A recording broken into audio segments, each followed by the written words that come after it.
Hey guys, welcome into Amanda's Favorites. Today we're going to talk about closing out your week in your planner. I'm going to share my personal routine and we are going to close out my week together. This always gives me such a great feeling of a reset and a fresh start.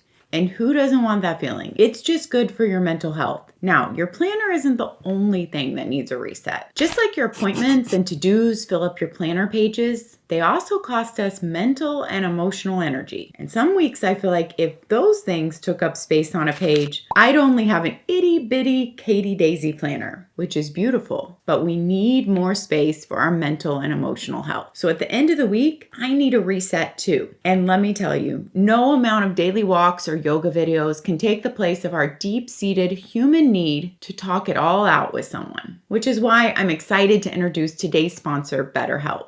If you haven't heard, BetterHelp is a website that connects you with a licensed therapist who can listen to you and give you advice for whatever season of life you're in. Believe me, I know how exhausting it is to find a good therapist that you vibe with. But BetterHelp made it incredibly simple to sign up, find a therapist, and book my first appointment. One thing I really appreciate about BetterHelp is how flexible the appointments are. Everything is done right from your own home on your own schedule, and that takes so much of the stress of therapy away. And if you're too busy for a video chat, you can hop on a quick phone call with your therapist or even just message them. Start fresh any day of the year with BetterHelp. Click the link in the description or go to betterhelp.com/Amanda's Favorites for 10% off your first month of therapy. All right, let's jump right into closing out our week. I'm going to show you my routine, what goes through my head. Everyone's routine will be a little bit different, but I do think that almost every single person who uses a planner probably does some type of routine from closing out one week to moving out onto the next week. Even if you think you don't, I bet if you look at it, you do something, even if it's not a big sit down thing that you think through. Right now, I'm in the B5 Hemlock and Oak for my weekly planner. So that's what I'm going to be sharing this in. And we are going to move into a week that's just about to start. This is what my planner looks like at the end of a week. I didn't even write anything on this Sunday. Sometimes that happens. Other weeks can look a lot busier. So we'll just flip through here a little bit so you can see what it looks like. If you want more information on my personal planning and what planners I'm using, I do give quarterly planning updates. So my Q1 update will be coming up soon, but I do have my 2025 stack video. I shared what planners I started the year in and how I plan. I'm a highly functional planner, as you can see. I do like to add in some color, generally right now in this planner with just a washi strip on the bottom, and these washies are all from Planner Perfect. All my discount codes and affiliate links are down below. All right, so let's jump into this week. A lot of times when I finish out the week, I'm not great at finishing. I haven't checked off what happened here. So the first thing I do is just go through and say, okay, that didn't happen. So it's easy for me to see things that didn't happen. I don't cross them out and I put an X on them. If they happened, I check them and I draw a line through them generally. You will know this if you follow me. I do not use my monthly layouts in my planners because I don't like to flip. I need to see my monthly at all times on my desk. So it's kind of like I have a wall calendar in front of me, but it's so much easier to write in. I use only friction highlighters and friction pens in here so I can erase because my months get crazy, you guys. I love this monthly planner so much that Ashley and I started to do a collab on it. A new one will not be released for 2026 until September, but stay with me. I'm picking the cover for it right now. So work is already being done on it. So this is my monthly that is always in front of me. And I definitely use this to consult on my next week. This is my guide because things get written out far ahead in here, whereas they don't get written out far ahead in my weekly. All these cute little stickers are Hand Can Plan, a collab that she did with me specifically to match my planner to give us some fun seasonal stickers. If you want a full walkthrough of this, it's in my Ashley Shelley review video and we'll link that down below too, because these are really fun for any planner. If you're a functional planner like me, but you just want to add in a few seasonal touches, but it can't really take up your planning room, these are perfect. So this is sitting up right in front of me. So I want you to know as I'm looking at my week, this is just to my side. And I prefer that to flipping because I always need my monthly in front of me at my desk. Okay, so then I'm going to go into this week. And the first thing that I'm going to do is I'm just going to go through and highlight all my appointments, which I had already already written in here because I want to make sure that they stand out. Actually, sometimes I don't highlight them. And this week, I think I'm not going to highlight them. I'm just going to circle them this week. I don't use the times here because it's just my ongoing to-do list that comes to mind. But my appointments or errands or big things of the day always go up top. So I'm just going to outline those. I have my Patreon Zoom this Saturday morning. I'm so excited about that. So I've already written things like post my Zoom link on Friday so I can remember for the Zoom call Saturday morning. But you can see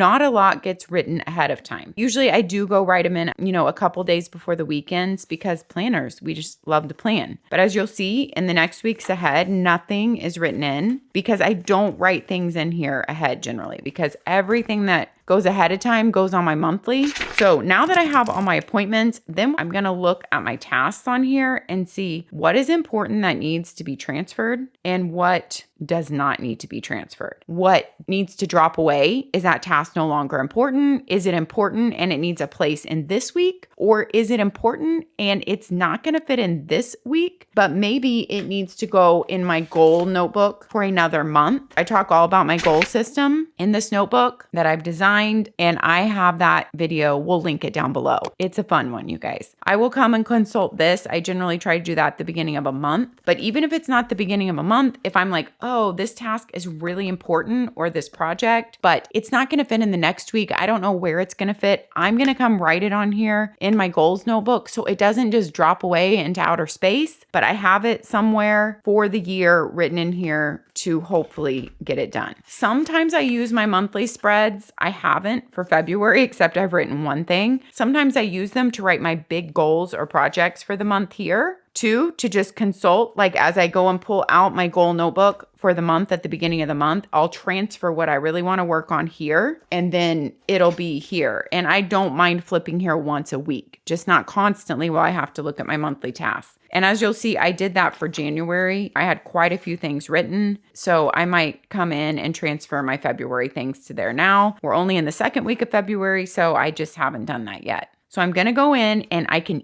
easily see all the things that didn't get done. My Ashley Shelley cover photo, transferring a bill to a different credit card. So some things that did not get done that still need to get done that are important and in fact have due dates on them, some of them. So I'm going to go write those in this week. I'm going to consult this and see what else I have going on and fill this in further. All right, now I have filled in all I know for starting my week. But as you guys can see, as the week goes on, things definitely fill up, move around, and are constantly added to. So just because my week stays looking this sparse, this will get filled in a lot. A lot of times I like to use this space down here for weekly list if I run out of room here, or just writing in a few things that happened this week. So I really like this bigger B5 size because it gives you more room down there. Your grid is a tiny bit bigger than the A5 size too in the Hemlock and Oak. I have a comparison video up of that of all the new Hemlocks and Oaks. And I will link that, the 2025 Hemlock and Oak video too, if you're interested in this planner. I'm not sure what they have left in stock. Now, the last step of filling in my weekly is grabbing my daily notebook or whatever I'm using for a daily planner at the time. Right now, I am just using this cute little notebook from Planner Perfect. You guys know I love little notebooks about this size with small coils. This is just my sweet spot for my daily list right now. And so I will come to like the last day or two of my daily list here too, because a lot of things have been done but have not been marked out yet. I love the old Erin Condren dual tip markers. They don't make these exact same ones. They have a new one. It's a little bit thinner. I love the little bit fatter one, old one. So I'm going to keep using these as long as I have them left and as long as they work. So I'm going to go through here next and I will check off things that did get done so that I can see also what might need to be moved into my week. Because I don't make my daily list until the night before the next day or the morning of. And I do all my 1, 2, 3s on here, as you can see. And so I'm just going to go through here and make sure nothing needs to be put on my weekly list or even my monthly that will coordinate with my goals notebook and my projects. So yeah, let's do that now.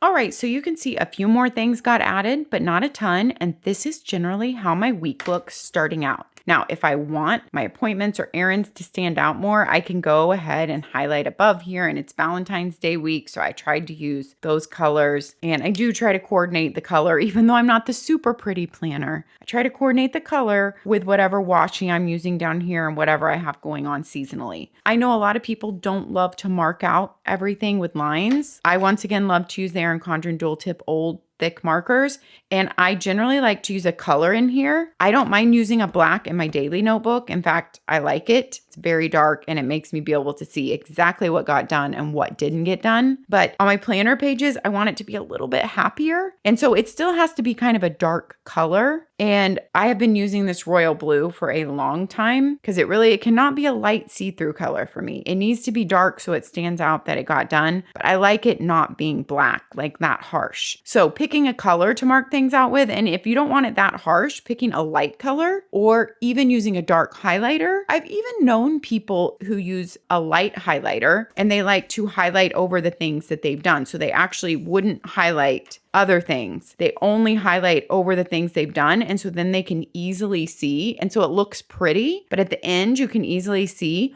what has not been done by what is not highlighted. I really want to try that because I think aesthetically that would be so fun, but I just feel like my mind is not going to be able to handle it. My mind sees highlight and think it's important or it's an appointment, something I need to look at and stand out, such as on here too. So when I highlight stuff in here, I'm not sure I could move from my dark lines to a highlighter. But that is one way that I've seen people do it, and I love it. I love that take on being able to mark stuff out, but making it a little bit prettier and more aesthetically pleasing in your planner. But this is real and raw, my planning functionally going into a week, and these are the things that I have. I don't have to pull anything out because this is up on an acrylic easel on my desk. My daily notebook is to my right of me on my desk, and my planner is to my left of me on my desk. So it's all right there. I literally just sit down at my desk, and this takes me like 5-10 minutes, depending on how much, I need to pull in. And then a little bit bigger, longer planning at the beginning of a month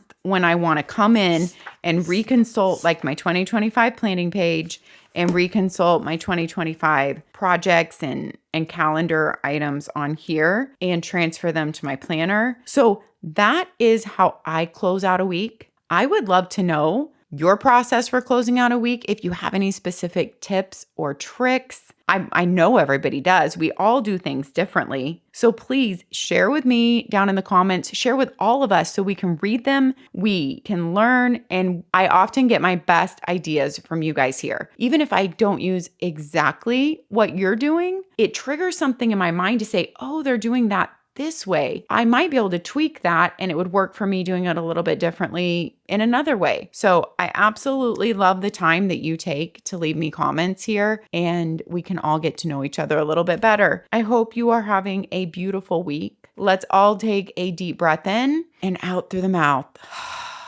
You guys, take time to take a few deep breaths. It really does change the way you feel. Just take a few after this video. Take some time. If you have a longer time, listen to some calming music and set a timer for 2 minutes and just do some deep breathing. You're doing a great job. If you can, get outside and take a beautiful walk. I know I certainly am going to today. Thank you for being here and spending your valuable time with me. I so appreciate each one of you being a part of my community here. Take care of yourself so you can take care of others. And I will see you next time.